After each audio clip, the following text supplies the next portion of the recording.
What's going on, everyone?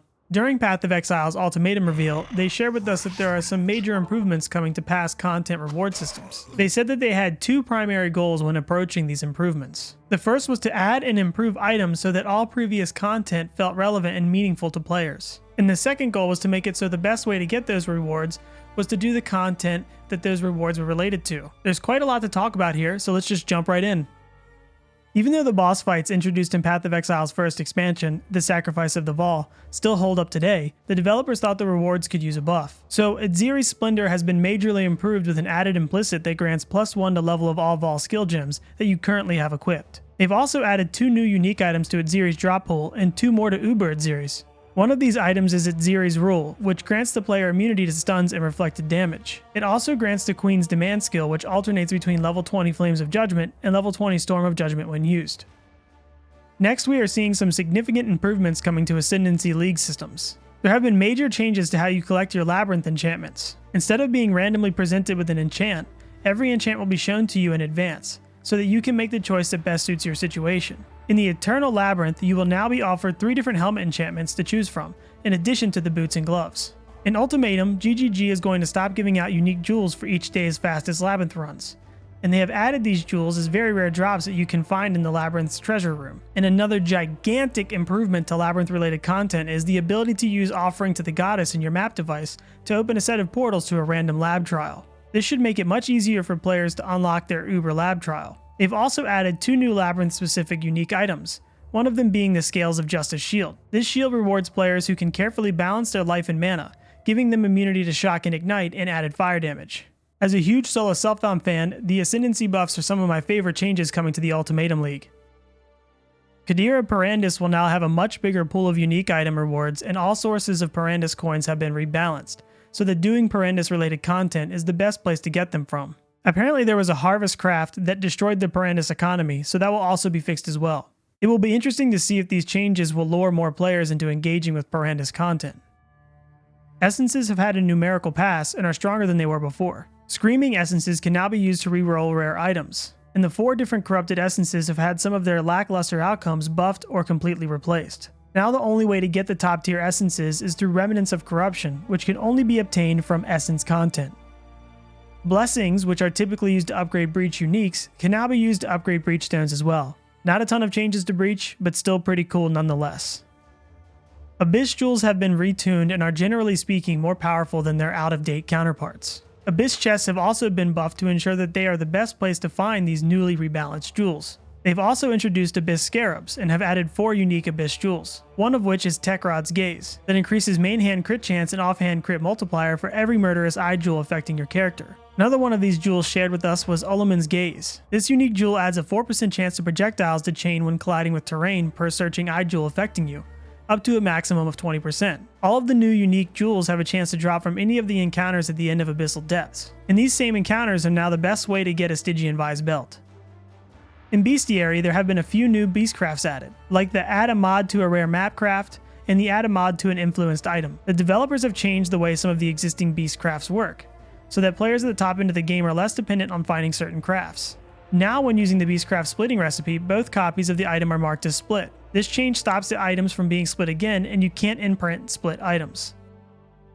There have been some significant improvements made to incursion related content. The Temple of Atuatl can be itemized now, meaning you can build up a valuable temple run, turn it into an item, and sell it for a high price. Temples themselves have changed significantly as well. The unique base items that can drop within the temple have been improved, and the boss at the end of the temple now drops rare items with incursion mods that are based around the themes of the rooms in your temple. The higher the tier of the rooms, the more rare items you will receive. Also, specific monster packs are added to the temple based on associated rooms, which correlates to a harder temple, more monsters, and more rewards. The overall temple mods have been buffed, so as Chris Wilson said, the more high tier rooms you have in your temple, the more equivalent it is to a good map. Rewards from temple rooms have been buffed to stay relevant with the rewards from more recent leagues. And the explosives room has had chests added that can be opened with the flash powder kegs.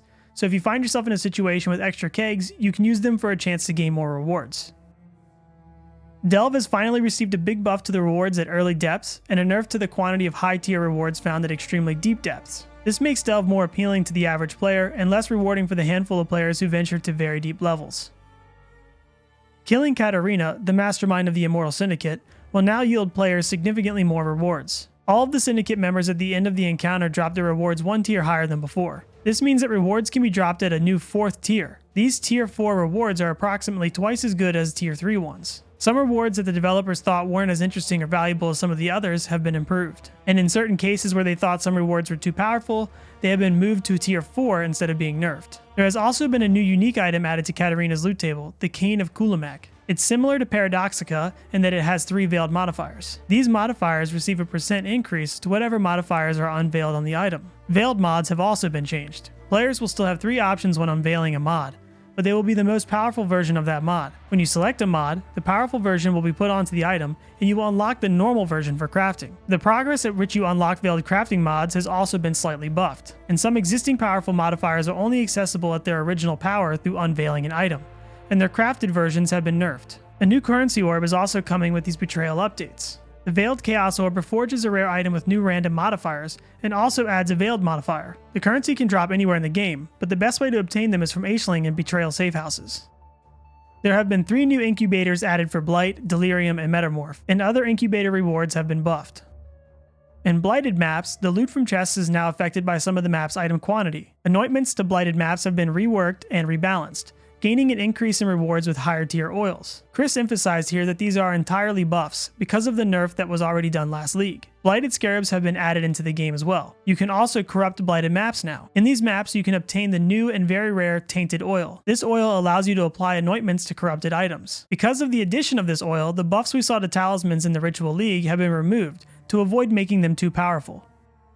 There have been 2 new catalysts added to Metamorph. The Accelerating Catalyst, which enhances speed modifiers, and the Unstable Catalyst, which enhances critical modifiers. These 2 catalysts will be rarer than the other ones.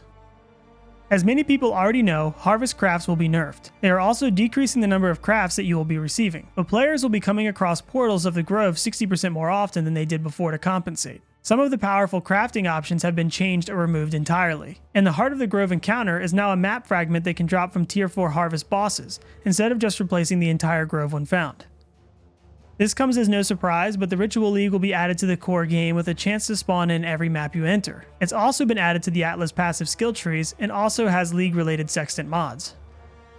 Normally when new leagues are added into the core game, they are typically given a 10% but sometimes 5% chance to spawn in maps. In Ultimatum, this rate will be normalized to 8%. This means a small reduction to the chance of some league mechanics to spawn and an increase for harvest. They also rebalance certain mechanics to compensate for this change, like the rate at which heist rogues level up. With these changes, Atlas passive trees will now offer more than double the chance of encountering the content of your choice. As mentioned earlier, the Veiled Chaos Orb can be found anywhere in the game, but they have also added Orbs of Binding to the core drop pool. They have also added 5 new Atlas base types, like the Iolite Ring, which has an implicit that increases chaos damage. In Ultimatum, it looks like Act boss runs are making a return. Final bosses in an Act will drop more and better items. I love this change, and it actually makes me more excited to run through the story mode. It will also be interesting to see if the meta shifts at all for pre-map farming areas. They have also added a bunch of league-specific uniques to the core map pool. This means players will be able to get a headhunter from just about any monster in the game that has a high enough level. I'm definitely looking forward to all the headhunter drop clips on Reddit. There have also been some new vendor recipes added in,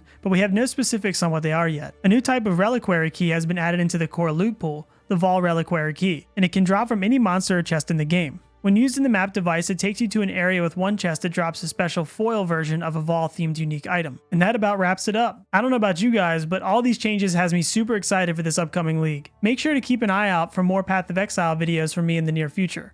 And don't forget to follow me on Twitch while I'll be streaming this upcoming league. If you liked this video or found it helpful, let me know by giving it a thumbs up, and be sure to subscribe for more gaming related content.